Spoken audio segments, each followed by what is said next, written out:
Welcome back to the Friday show brought to you by Woodbine. We are just 1 week away from the King's Plate, formerly the Queen's Plate, which will be a week from Sunday at Woodbine. Big weekend of racing north of the border. Really looking forward to going there myself. I haven't been to Woodbine. Fantastic facility, great operation. Looking forward to being back. Haven't been there since the pandemic began, so really happy to be heading back that way later this week. I'm Ray Pollock with Bloodstock editor Joe Nevels, and joining us this week is Craig Bernick of Glen Hill Farm, the owner, president, CEO of a farm that was founded, I believe, in the 1960s by your grandfather, Leonard Lavin. Is that right, Craig? Yeah, that's right. Thanks for having me on, guys. Appreciate it. Yeah, we really appreciate you joining us. You know, one of the things that we've noticed over time, and it's been a gradual thing, is there are fewer breed to race operations, fewer private stables, even fewer contract jockeys, things that were kind of normal in horse racing going back decades. Your like Glen Hill Farm was one of the holdouts in the breed to race, and you've kind of evolved the operation a little bit since you took over while your grandfather was still alive. And it's a changing game, and I just wonder, first of all, when you took over as president, what was your, I guess, what were your first steps in terms of looking at the business and making decisions on how to evolve it?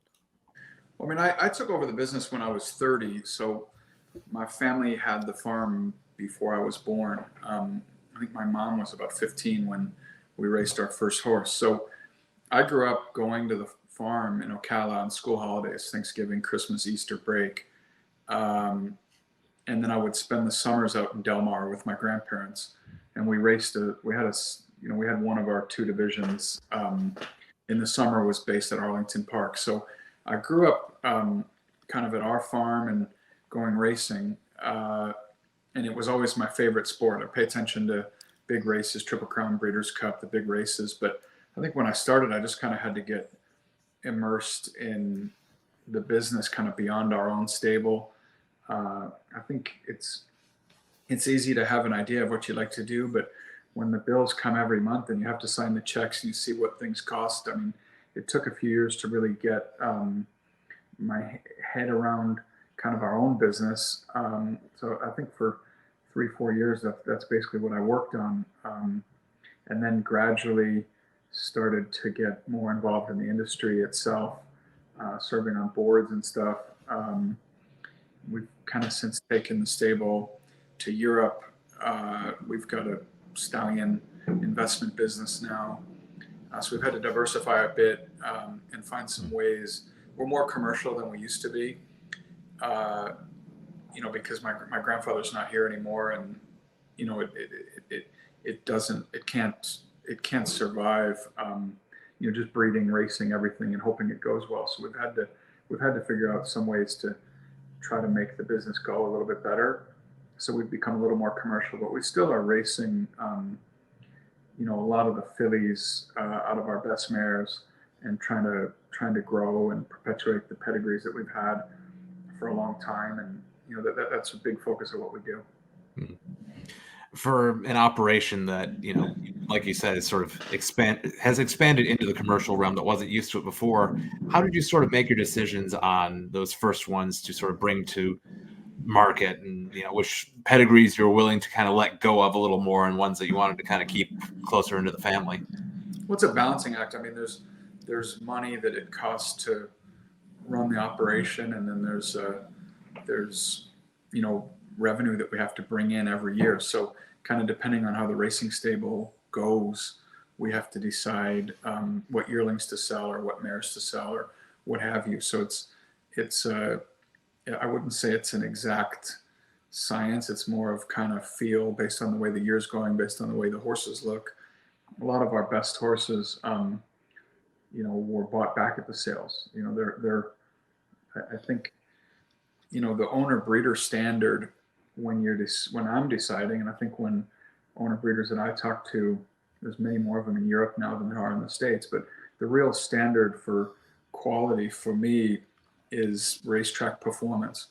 We have the pedigrees, so So we're really breeding from mares that, we either love the pedigree or, they ran themselves kind of for us. But when we decide which mares we're going to keep long term, I think the most important thing is how they ran. I think the most important thing about any thoroughbred is how fast it can run. But I think a lot of what's changed in the business, it's become so commercially focused, and I think it's much more about the physical attributes, the looks of the horse, than maybe the performance of the mare or the potential of the pedigree. It's much more about the potential of the horse. So a lot of times we'll bring a horse to a sale, and sometimes the horses haven't been vetted in 3 or 4 generations because they've been homebreds. So when we bring them to the sales, they say, "Oh, this is a nice horse," and a lot of times they fail the vet exam, which they like your horse, they vet it, and they say, "I can't believe how much is wrong with this horse." I say, "Well, I can't either. They've been raised outside, and a lot of times the mother won a stakes race, and sometimes their siblings have won stakes races, and for me, that's the real proof of what endures in a pedigree is a mare that has winners, and hopefully the winners get to a quality that they're black type, and hopefully someone will be graded horses. But I think in today's day and age, you see it like the sale that just happened in Saratoga was a strong sale, but there were two horses that sold, Into Mischief and a Justify, that were out of mares that we raced. And I think one for like maiden 40, she was beautiful. She was by Malibu Moon out of Unbridled Song Mare, and she was beautiful, but she couldn't run. And one, I'm not sure she broke her maiden. If she did it like Tampa. And they both one brought 800 and one brought 850,000. They were beautiful, so, I have to adjust what I'm doing, kind of for the sales, because, these agents are really good. And they're really, really, they really decide if they like based on the pedigree. They kind of figure out how much that horse is going to cost. But if they don't like the horse, they don't care what the pedigree is. Whereas, in old days, or I think it's more, one of the sayings is the further the race, the more important the pedigree matters. Like you see lots of horses winning races under a mile or 6 furlongs that have, obscure pedigrees, but you never see a horse that's not a total beast winning those races. But, when you see the Derby or even the Belmont, or in Europe, the real classic races, Arc de Triomphe or the Derbies, or even the 10 furlong Juddmonte International type races, those horses have beautiful pedigrees.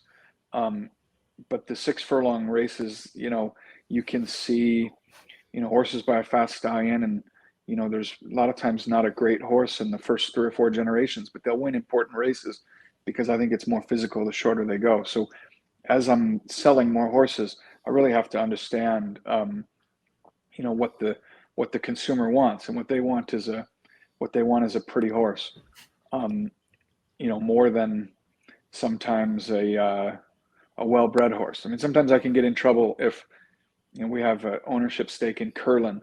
So if we have a horse that wins a graded stakes, a lot of times we'll breed them to Curlin. But so many of the buyers, when they're going through a catalog, they'll say, "My God, I can't afford that horse." And a lot of times I say, "Well, that horse, it might only make double the stud fee," which is still a lot of money. They say, "Well, double the stud fee. I'd rather buy a beautiful one by a $30,000 stallion than a decent one by a $150,000 or $200,000 stallion." So the pedigree can sometimes be, unless it's the best horse, it can sometimes be a bit of a drag on value at the sales. As funny as that sounds, but it's one of the things that I've seen and I think has changed in the business. One of the things that has changed a little bit too, Craig, is the trainers. Your family has been associated with the Proctor family since the beginning.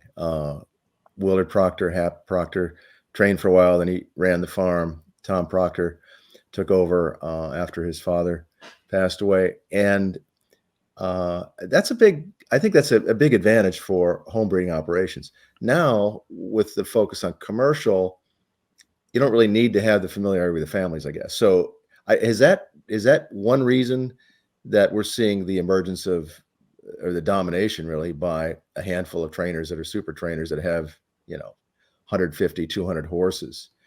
You guys have stuck with one family training your horses and helping raise your horses. I mean, for us, it's been a big advantage, because if I think it gives us a true indication if the horses are good or not, because we have a trust in the system and in the people, raising the horses and the people training the horses. And we've had some years where, we'll have, in a crop of 20, we'll have 6 or 7 stakes winners, and we'll have 2 years where we have none. But I have real belief in the system and the farm and the trainer. Tom's getting older now. He's running the farm, and he has a couple assistants, one in Del Mar and one in South Florida at Palm Meadows. So he bounces around. We've, long term, I think Tom will run the farm and have the stable in South Florida, and then the good horses, they have to leave. So we need to identify who we're gonna have as a trainer. I think we've sent some good horses out, but we haven't really clicked quite yet. So that's still something that I obviously have to figure out, because nobody's going to be around forever. Like I grew up in Chicago.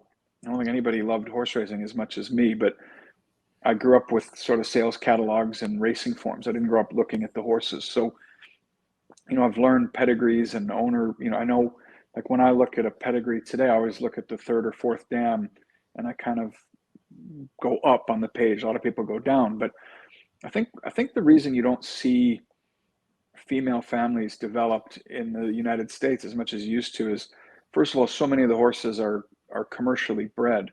So most of the time, if a commercial breeder owns a mare, they're going to go to a freshman stallion. So the first 3, 4, 5, 6 times that a horse is bred, they're going to go to 3, 4, 5, or 6 different stallions. And just by the laws of average, chances are 8 or 9 out of 10 stallions fail. So most mares are going to be failures, because unless they're a freak, they're not going to produce a good horse by a poor stallion. So you see so many one generation pedigrees now that you used to not see. And when there's no more owner breeders, it like, for us, it's an advantage, because Tom, he knows the attributes, physical, mental, of the pedigrees going back generations. So, he has an idea of if he thinks they have talent or not. And I think when a new trainer gets a horse, a lot of times they know the stallion, because they're breeding 1 million mares to every stallion. So they've got a bunch. So they have a little bit of familiarity there with the stallions. But it'd be rare for a trainer to train 2 or 3 or 4, foals from the same mare. So kind of every horse you're starting over, and they get into a program. There's these super trainers. I mean, to answer your question, Ray, to go back to what you originally said with like the large stables, I mean, the business has just changed so much. Like, I think I'm 45, so I think back, in the 80s and 90s when I was, in my teens and early 20s, when I was starting to learn horse racing, you had so many racetracks.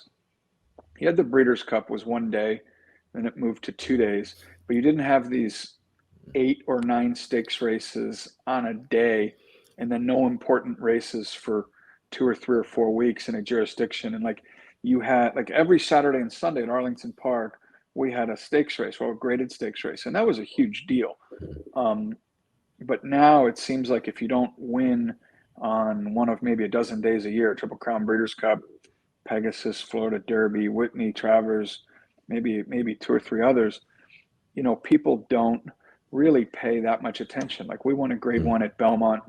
There were 3 grade 1s on the day, and I mean, there couldn't have been 3,000 people at the racetrack on a day with 3 grade 1s. And I mean, it's not the business that I grew up in. And the syndicates have changed things.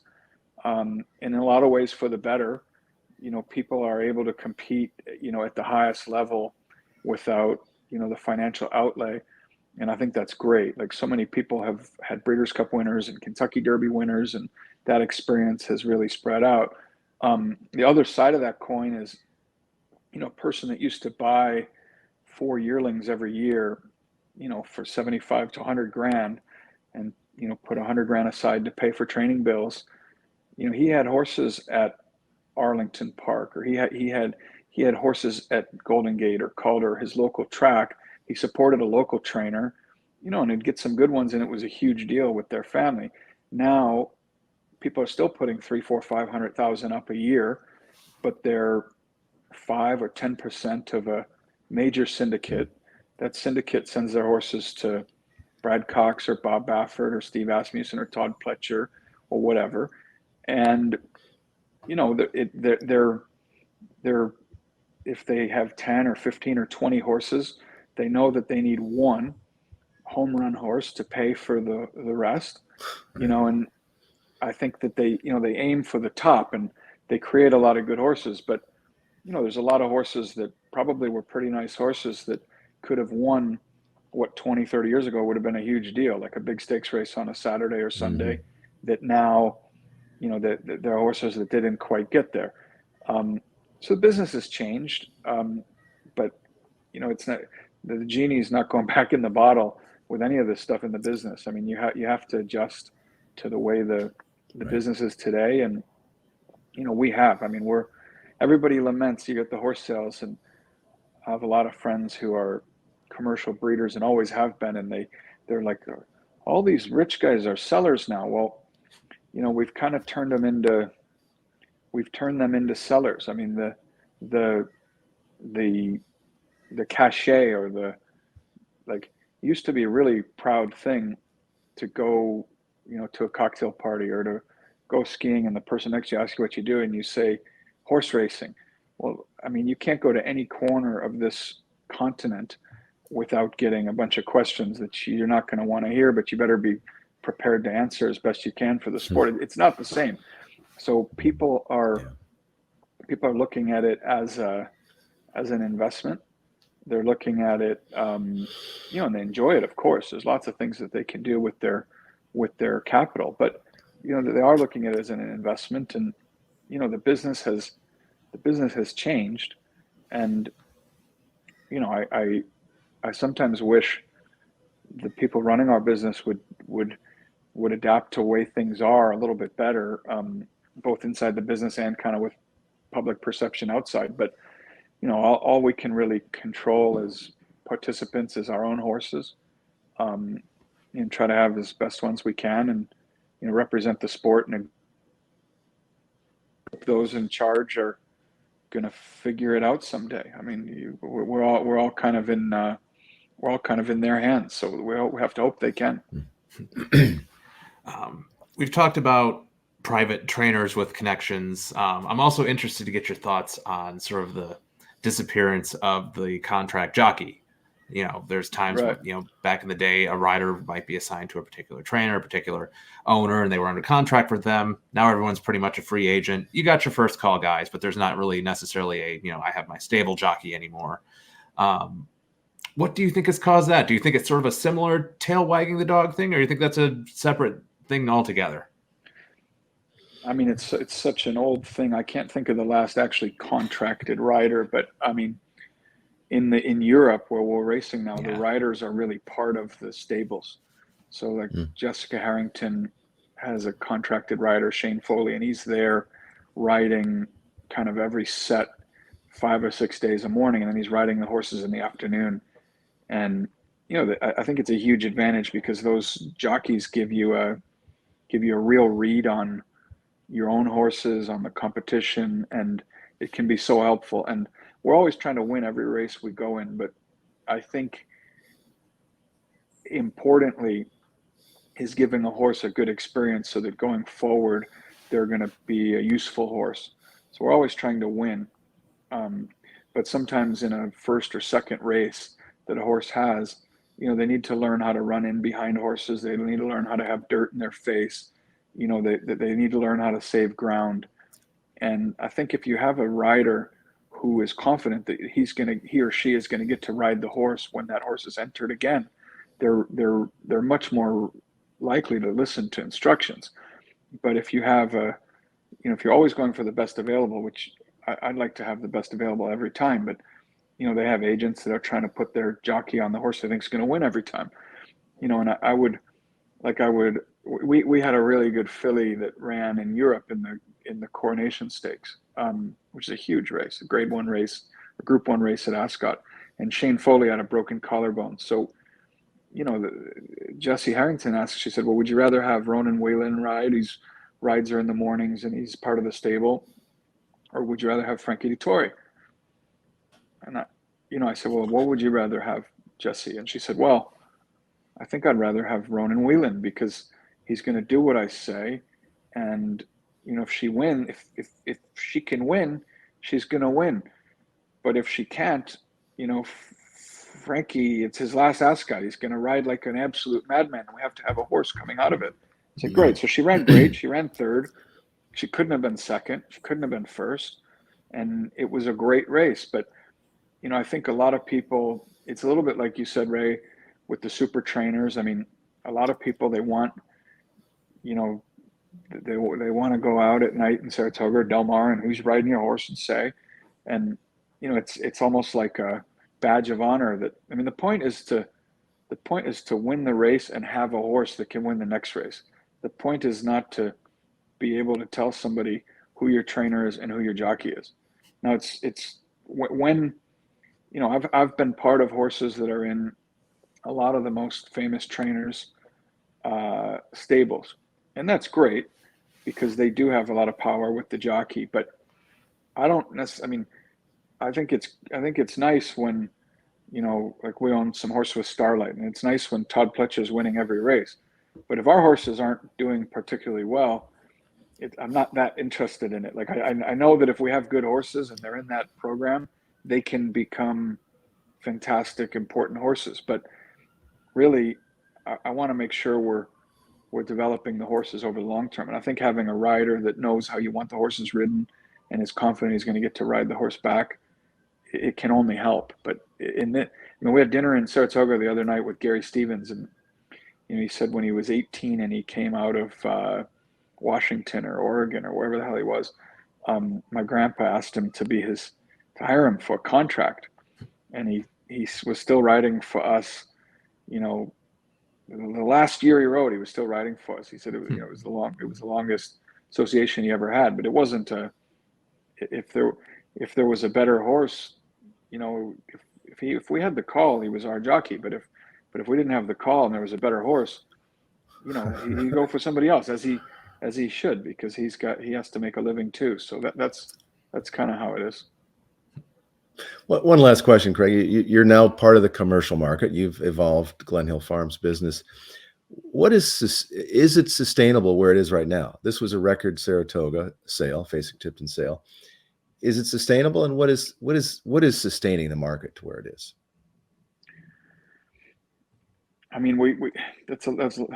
It's one last question, but it could be a 5-part show.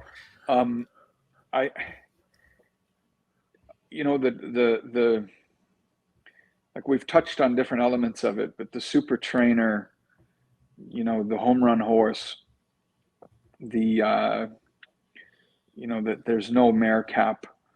So I think that, there's real economic. You saw the Not This Time share went for $2 million, and there's 50 shares in that syndicate. So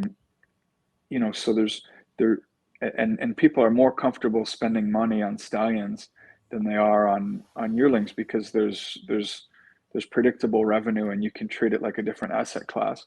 So I think some of the teaming up of syndicates and some of the syndicates that are joining with other syndicates to go for these baby stallions, as they call them, the yearlings that hopefully they can hit a baby stallion or two, I think is a big driver of the yearling market right now. And then on fillies, there's less partnering, because at the end there's only one baby, and you know, it's a different situation. So I think the best fillies are always going to be in demand. There's always people that are breeders, whether it's commercial, even if they're commercial breeders, they still need the best mares they can. And right now the colt market is really strong. There's you know, if you look, I mean, I know our market is strong, but there's really been no Darley involvement in our yearling market for probably 6 or 8 years. They've actually had the best years they've had in a long time racing, but with homebreds. But you know, that's a pretty, I don't know if it's a healthy market when you look at everything that's going on outside of the horse sales themselves. There's social pressure on the business. There's a lot of uncertainty with our regulations, our leadership, and so on and so forth. But the market appears very healthy. It's almost immune to. It's like Keith Richards. It's like it shouldn't be like this, but it is. And you I'm know, 100% stealing that. I don't know why, but like it is healthy. Like there's more buyers for a $500,000 or $600,000 or $700,000 colt than there is for a $75,000 colt. It used to be the opposite, and that's healthy for the premium market. You know, but you know, homes in Aspen, Colorado, and Palm Beach, Florida, are somewhat immune to real estate trends, but homes in Middle America are not. And I think that everything is telling me that, you know, the middle market is a really scary place to be. Now, it's an opportunity if you want to go and buy $100,000 to $200,000 horses, because you can buy them, and you know, I mean, the Derby winner this year was a relatively affordable horse at both sales. You know, like at the yearling sale and the 2-year-old sale. And you know, the horse that won the Archangelo or whatever his name, the horse that won the Belmont, like you cannot have a better pedigree than this horse that won the Belmont. I mean, he's by Arrogate, who's the highest earning thoroughbred in history. He's out of a mare called Modeling, who didn't run, but she is a daughter of Teaming. Teaming is a wonderful broodmare, and she's a sister to Rags to Riches and Jazzle Belmont. You literally cannot have a better bred horse. And I think it costs like 30 or 35 grand as a yearling. Like it's impossible. So you can find horses with pedigree, and compete. But I think if you're selling, you've really got to aim super high. And I think the select sales, book 1 Keeneland, maybe into book 2 Keeneland, Saratoga, you know, the Night of the Stars at Phasig, and book 1 Keeneland are, you know, that's really healthy. I think any market is healthier when it's really strong in book 3 and 4, but you know, usually a strong book 1, it will carry over, because people that go to spend in book 1 that get outbid, they stay to fill their quota, if you will. So, you know, if book 1 at Keeneland is strong, it'll be a strong September. If it's, you know, if people can go buy horses and they value a horse at a level and they're able to buy it for that, and they buy 3 or 4 and go home, you know, it's going to be really tough as the sale goes on into the later books. But I don't know if it's sustainable, but I do know, as long as stallions are worth $100 million and there's no mare cap, I was completely in favor of the mare cap. I think it would be much better for our business, much healthier. I think, you know, people say they can't make enough money if there's a cap on mares, but you know, if there's a supply issue and the demand goes up, you can change the prices. And I think it's amazing that we didn't get that through, and it's another conversation for another day, but we should have had it, but we don't.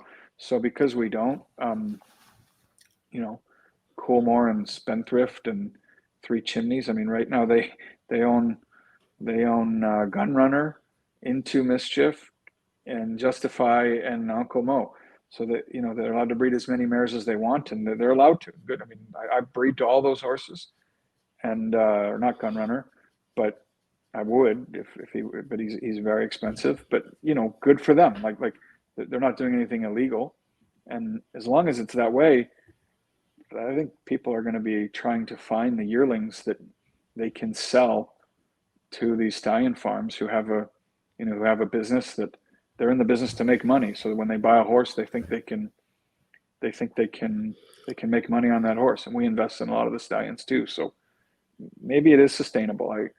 I'd be very worried about what we're doing to this business, and to think that it's not going to have an effect on the bloodstock at some point. But I think right now, I read the Wall Street Journal and the New York Times, but I think a lot of people that breed horses do not. And if they read the TDN and they watch your show, everything looks great. So I don't know, but I guess the market makes sense from an economic standpoint, but from what's going on in our business standpoint, I don't see how it's sustainable. But long answer to your question, so I'm a little bit baffled. Well, it is a baffling. Well, I think you hit the nail on the head as far as the stallion evaluations. If a horse can be syndicated for $60 million, $80 million, and you're putting teams of people together to buy the yearlings, like we've got 3 or 4 of those out there now, at least, then it's a hedge fund, basically, right? Mm-hmm. You're spreading your risk, hoping that one hits. And if it does, and a farm is willing to pay that $60 million to syndicate a horse, then it's going to sustain itself. Your concerns about the middle market are interesting. Middle and lower market interesting, because that's where a lot of breeders. That's where the majority of breeders are. So, well, listen, Craig, we appreciate your time. Thanks, guys. Enjoyed it. It's great to see the orange, black, and white silks out there still after all these years, and I look forward to seeing them out at Del Mar. I know that you've sent some horses out here this summer, so we have the duck so far. So we need to win one, but maybe we were second in a grade 2, and we might have some bullets for later, but we'll see. So far, good. So far we're 0 for. All right. Well, listen, thanks again for joining us on the Friday show, and we will see you next week, which is King's Plate weekend up at Woodbine. Thanks again. Enjoy it up there. Support award-winning independent horse industry journalism and become a Pollock Report Insider on Patreon. For as little as $5 a month, insiders get access to exclusive Q&As with Pollock Report staff, insight behind our editorial process, exclusive opinions and on-site analysis, Pollock Report merch, and more. This is not a paywall. The website you know and love will always be the same. But if you want more, and you want to make our coverage even better, visit patreon.com/Pollock Report and become a Pollock Report Insider today.